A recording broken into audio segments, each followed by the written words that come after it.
Hey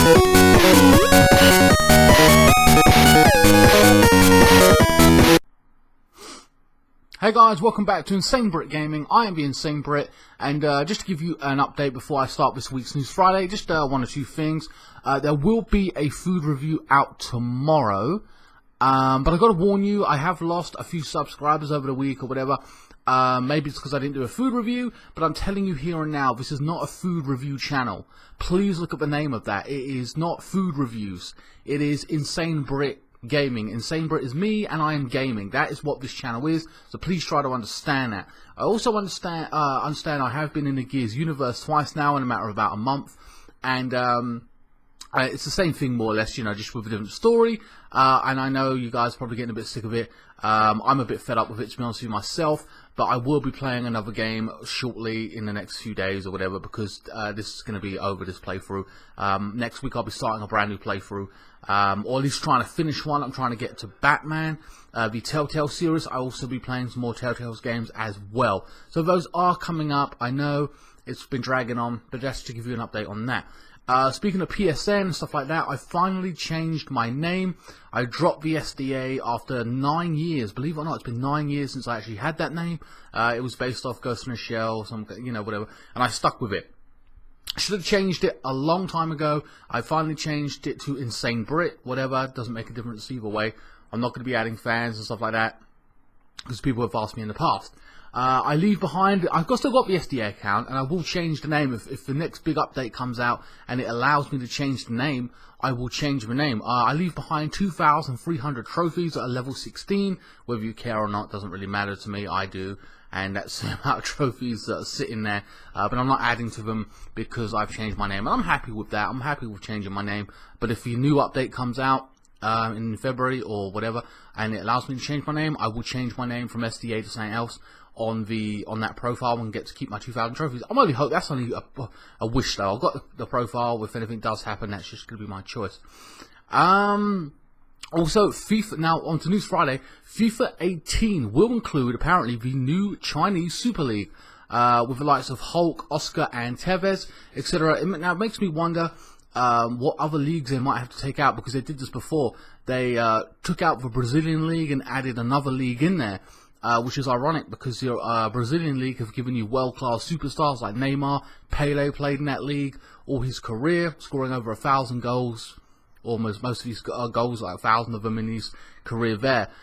So I mean, I don't know. I mean, this was rumored to be in the last FIFA 17. But of course it never happened, so now it's been a year. Now I don't know if this is just preferences, because they didn't think it, I mean obviously this is a new league and see how it developed, and it has developed quite well. So it's a new big thing, you know, players are going there and stuff like that. They have, the Chinese government have limited the amount of players that can, foreign players that can play in the league, which is a good thing for their own people. That is just a reality, and I think that's the clever thing to do. They've limited it to, it was 5 players, I think they've down that to 4 now, I'm unsure. But I think if they put it in there, maybe this was because of a space issue. They didn't have enough space on FIFA. But having said that, it doesn't make sense, because even if they release DLC and stuff like that for games, and that just adds onto it. So maybe they could do a free download of it, or you know, maybe they just replace another league, or maybe there'd be space for all the leagues that's all currently in FIFA 17, and add that one in, and that'd be a good thing, because I know that there's a lot of leagues I don't use, and I don't really, I wouldn't say respect, but are irrelevant to me. So, for example, the Irish League, the League of Saudi Arabia, or whatever that league is, I don't use them. They're not in Champions League, so they're relevant to me. I know that in those respective countries they're so big, but I suppose, I mean, they make enough money. Let's be honest.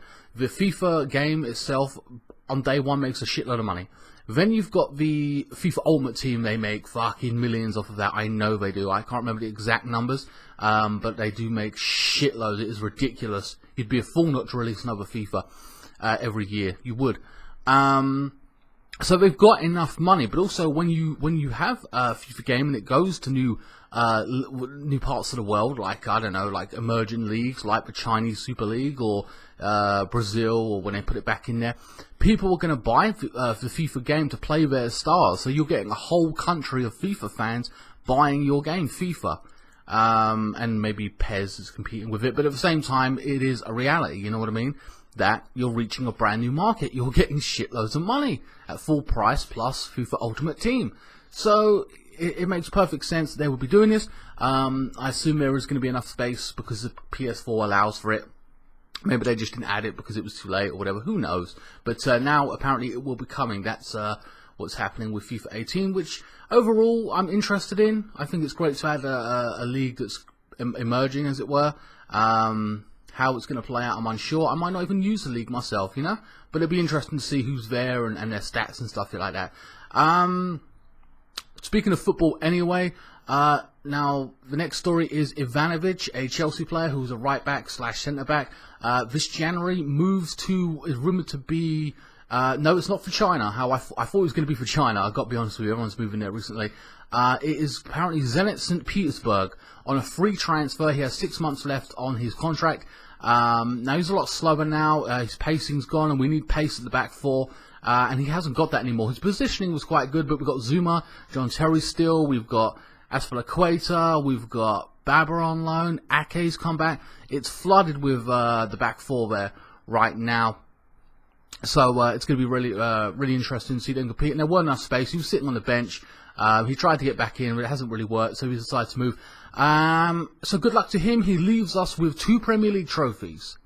1 League Cup, 3 FA Cups, a Community Shield, a Europa League, and 1 Champions League. We wish him the best of luck, no doubt.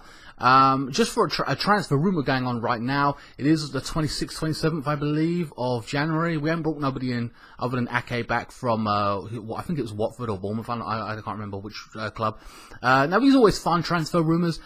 Apparently, Arturo Vidal is learning English, set to be ahead of his £56 million move from Bayern Munich to Chelsea. He is a holding midfielder, and he worked under Conte at Juventus. We were rumoured to be getting him a few years ago, but it never happened. So I don't know. I don't even put him on the wing. I'm not too sure. But to shore up that midfield, we've only got Kante, Matic, and Fabregas. That's 3 positions there. Van Ginkel, I believe, has gone back on loan. Loftus-Cheek, I don't know. I would like to see him fill that space of Mikel. But this is just a rumour, having said that, so we're unsure about that right now. But that'd be interesting. I kind of want someone to come in, but at the same time, Loftus-Cheek I would like to see get more games, so maybe that's a bad thing, I don't know. Yes, I have seen Juventus' new badge. They unleashed it last week, 2 weeks ago, I don't know. And yes, I do, honest to God, my honest opinion is, I think it is actually shit. I don't like it. That's just my general opinion. Okay, so the next story. Okay, our next story, right, I've got to be honest with you, this is not a politics channel, but there is something I wanted to inform to you guys about that what might be happening, and this is just speculation at this point. It is not guaranteed, so please do not panic over it, but it is something that might happen. And so I'm just going to give you an idea. So basically, this relates to the USA and the video game possible tax, as it were, but it ain't just affecting games, it's affecting all things outside the USA being imported into the United States. Donald Trump is in power now, and like I said, it's not a politics show, but there is a theory based on what Trump has said. In fact, companies are already preparing for it. The ESA say that a 5% or 10% tariff or import tax if it is put on products outside the USA. So anything made outside, like games in Germany, Sweden, Japan, etc., would no doubt raise the prices of these games. And it will also affect Xbox One console and the PS4. So how is this going to affect, how much is the price of these products going to go up, specifically games and the actual consoles? Well, for the consoles themselves, it's supposed to be around $40, which I think ain't that bad, and if you've got $250 to $300 to spend on a console anyway, $40 ain't going to be too much to you. It's going to be annoying, but it ain't going to be an absolute killer. It ain't going to put it out of bounds for people to go buy a console. If you're a parent, you might have a bit of a problem with that, but for the most part, if you wait a few weeks, an extra month, whatever, you'll have it. You know what I mean? If you paycheck to paycheck, whatever. So yeah, that's annoying. $40. Now for games themselves, it will go up. Again, this is only speculation. $6. Now that's going to piss a lot of people off based on the fact that the USA pays $60 for a game, a full price game, and then in the UK I think we'll pay about $45, $50, depending, 42 on average, depending where you go. So that's $6 on each game that you got. So what, it goes $66 for a brand new game.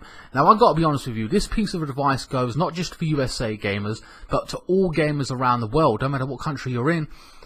My advice is, based on all the games that I have played in the past 2 or 3 years, most of these games ain't even worth full price. I play some games and I'm like, if I pay 40 to 50 for this, fucking be pissed off. Really pissed off.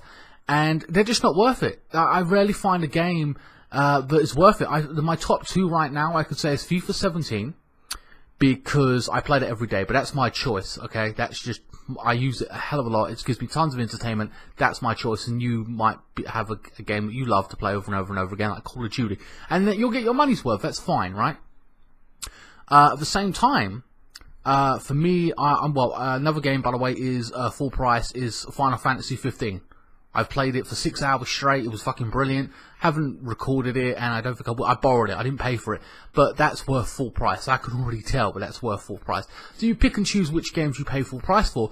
But like I said, for the most part, if you are waiting for a game, you've got a backlog of games like me to play, then just buy the games cheap, man, for 10, 15, 20. It doesn't matter. So it ain't really going to affect you if you play smart. You know what I mean?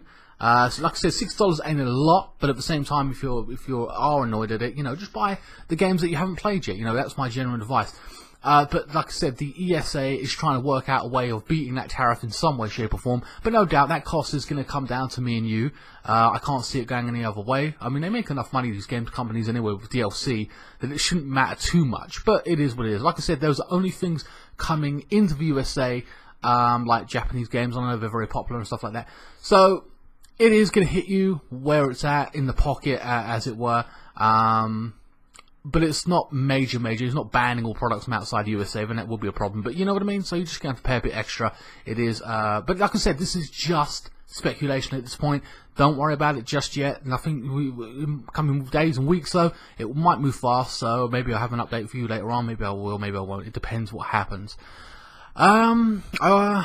Sticking with Trump, he's very famous on his Twitter. I tweeted him myself, asking him to make it law that all dubbed anime from, America, yes, I am talking about you Funimation, all those fucking companies, to make sure their fucking anime gets ported over to the UK a hell of a lot faster, you know what I mean? It's dubbed, my money's sitting here, just port the fucker over so I can watch it. And I also said, make sure it's in one box set as well. That's something that really pisses me off. Part 1 in January, Part 2 in March. Fuck you. Give me it in one box set, same. And £60 anyway I'm paying overall, spreading the cost out. What the fuck am I? It's annoying as hell. I'm still paying the same price. So anyway, I just tweeted him it. Probably won't go through, but it'd be so fucking awesome if it did. But hey, our issues are important, right? Speaking of which, Ace Combat 7 will release on the Xbox One, PC, and PS4 version in 2017. There's no specific date. Will include a story mode, 2-player offline mode, and have English voice-over actors. I thought it was a game where, if it did have voice actors, of course it'd be English, but I don't know where it's made. I'm not an Ace Combat fan. And also include VR, so that'd be very interesting if you can afford VR and got the PlayStation Pro or whatever. That's going to be interesting. The game's full name is called Ace Combat 7 Skies Unknown. So yeah, that's pretty interesting, if you're an Ace Combat fan. Another news, Predator, they're making a new Predator movie. Now part of me was like, woohoo, woohoo, because I love Predator, but at the same time there's been some bad movies and it feels like a cash in. The guy that's making it has worked on all the previous Predators, including Predator 1 and Predator 2, so I have some kind of faith. It hits March 2018, there's a little boy in it, he's an actor in some film. I don't give a shit about the kid, I don't know the kid, not really interested in that. He's won awards, who cares? But the most important part is that the actor who played Frank Castle in The Punisher will be starring in the movie. And they're going to be expanding on the world of Predator, so that's going to be quite interesting. I wasn't a massive fan of the last one because they copied part of the first one in the first movie, when he was standing up shouting, with the fire and that, like Arnold. I think his name's Adrian Brody, I think that's his name. Good actor, but I didn't like that they copied the one from the movies in the 1990s. Still a good movie, better than that one where the teenagers were running around like dicks. Oh my god, we're so hot and we're so pretty, and Predator's after us, help us. That was fucking shit. If I was an actor that starred in that movie, I legit would fucking scrub that off my resume. Like, fuck that shit. I would feel embarrassed about that movie. But hey, that's just my opinion. I didn't like that Predator movie one fucking bit. Also, The 7 Deadly Sins Season 2 is coming out as well. That's coming to Netflix. I recommend you watch 7 Deadly Sins. I loved it. I very much enjoyed it. Go watch that. It's like 30, 40 episodes, I think. I don't know. Very good anime. And then it's got Season 2 coming to Netflix. I'm unsure when, right now, off the top of my head. But yeah, so that's exciting to watch on Netflix. There's a bunch of anime right now to watch on Netflix, so check that out if they're dubbed. You can watch them subbed if you want to. There's always that option, or your respective country if they've got the language there. So well worth checking out. And then my final story, I think it's my final story. Okay, so the last story is Kojima has said in an interview with I believe it's Radio 1, something or other, I don't know, I can't remember the exact article and stuff that it came from, but he said in an interview that he spent the last 30 years at his last company, of course Konami, learning many things in his life, saying that he weren't giving away too much, to be honest with you, about the breakup. Now, we have covered here on the channel extensively about what it could have been. I've given you my theories, etc., back on our previous videos, a few months back, I think, and then we speculated, etc., etc. He still pretty much stays pretty classy with it and says that he only now is enjoying his time and having more freedom and not being tied down to shareholders, having to answer to them. And he's concentrating on making good games, as if he never did make a good game. There's not been one game that ain't been fucking good, but whatever. So I'm really excited for Death Stranding myself. So that's what we love about you, Kojima, keeping it classy still, even though after all the shit they put you through. However, the guy who called Del Toro, I can't remember his name, who's going to be in Death Stranding or plays a part, I think that guy running in the scene that you see with the baby, he's holding it, I think that's him. He's repeatedly said what we're all thinking, fuck Konami, repeatedly, on social media. So, you know, but like I said, good for him, because he's thinking he's saying what we're all thinking, you know what I mean? Kojima also touched on a few issues, but I can't give you the whole article and stuff like that, so I'm just going to touch on a few things. He says that VR needs to get better, and the games out right now have to take advantage of the technology, and says in the future games... Oh no, sorry. I'll move on to that in a little bit. But it's basically to take more advantage of the technology. But I understand, to be honest with you, it's very new. They're working the kinks out. Look at the PlayStation 4 and Xbox One. It's still fucking... I'm still not very satisfied with the amount of games coming out for it. It just seems to be all, you know... you know what I mean? Like, I'm still dissatisfied with this console generation. That's me being a gamer. PS3 was better, I feel. There's just not enough coming out for my liking. It's taken forever, and we've had it since 2013. So the fact that this VR isn't working out too great, too fast, probably semi-decent, but, you know, it'll get better as time goes on, like with any product. You know what I mean? That's just a reality. It gets cheaper, etc., and more people will start to develop it once they've learned the technology, etc. So I kind of understand where he's coming from, but I think it's just a waiting game with VR, and that's why I won't touch it. I won't even consider buying it, really. I can't see myself buying it, or it wouldn't be worth the money, to be honest with you. It'd be worse than anything. It'd just be terrible. It'd sit there, I'll play 3 games, and after that I'd be pretty much pissed off. I spent $350 or God knows whatever it costs. So I understand his point, but like I said, it's a waiting game on that. He also says that in the future he will do things differently and will not include, or will not have, big-breasted girls in his next game. Now, I almost had a heart attack when he said that. I mean, that's part of the culture and how it is, and it's always been that in Metal Gear games. You know, the beautiful characters, but also strong characters as well. I feel Quiet being one of the absolute favourites of the Metal Gear series, etc., etc. And I liked her somewhat backstory. It was mysterious, but she was always intriguing, and she was a badass chick. So even though she didn't have much of a backstory, you could argue, her fucking attitude and everything was brilliant, and just her actions, you know, just absolutely brilliant, and I love her characters. However, reading on from in the article, he says he says that he will not have big-breasted women in his games without a backstory. So Kojima, still keeping us happy, gonna have those characters in there, but just give them a backstory, because let's be honest, that's what they needed. Oh man, so fucking hilarious. Well guys, I hope that's about it for this video, this News Friday. I hope you guys enjoyed it. I know there's a lot of stuff, different stuff, football stuff, FIFA stuff, politics were thrown in there this week, along with Kojima's interview, some movie news and stuff like that. So yeah, it's been a packed video. Thank you so much for watching. Please give this video a like, share it with your friends. If you're watching me on Facebook, check out my latest gameplay. Whichever, like I said, I have a food review out tomorrow as well on Saturday. And I hope you guys enjoyed this video. And follow me on Facebook, Instagram, and Twitter. That will be in the link in the description below.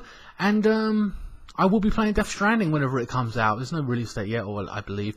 But I'm very excited to be playing that game. Kojima, you know, back making games and making us laugh and staying classy. And I will see you next time. Thank you so much for watching.